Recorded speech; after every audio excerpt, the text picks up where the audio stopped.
Good morning. Hello po. Hi. Kumusta ang lahat? Mamasyal tayo sa kalsada. Mag-travel by bus. Diretso tayo ng biyahe. Hanggang sa makarating tayo sa kung saan sa dulo dito sa Hong Kong. Pasyal tayo pagka wala tayong ginagawa or naiinip. Pasyal tayo minsan kasi para din naman ma-relax ang ating puso at isipan. Hindi tayo makaisip ng mga problema, araw-araw ng problema sa trabaho, sa pamilya. So ito, mamasyal tayo. Samahan niyo kami. At ito yung ginagawang MTR dito sa Tung Chong.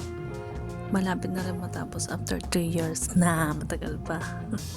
Araw-gabi ang trabaho nila kasi kailangan sa tamang taon is tapos talaga siya. Then ito yung City Gate, pupunta tayo sa bus terminal, mag-pick up lang ng sasakay, then biyahe ulit papunta sa ating pupuntahan. Basta sundan nyo lang po, then i-try nyo rin bumiyahe dito kasi maganda yung lugar. So andito na tayo sa may seaside cable car terminal, nasa taas. Ito yung diretso doon. So kasama kami bulilit. Hello.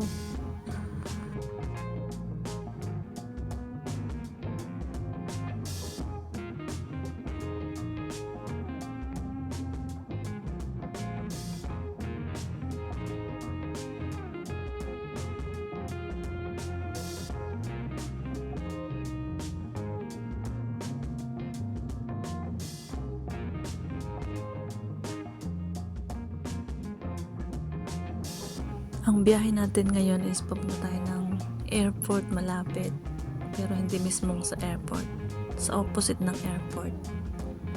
Bababa na tayo dito kasi maglalakad lang. Ito na yun, S64 or S1. Ito yung tank dito sa aviation.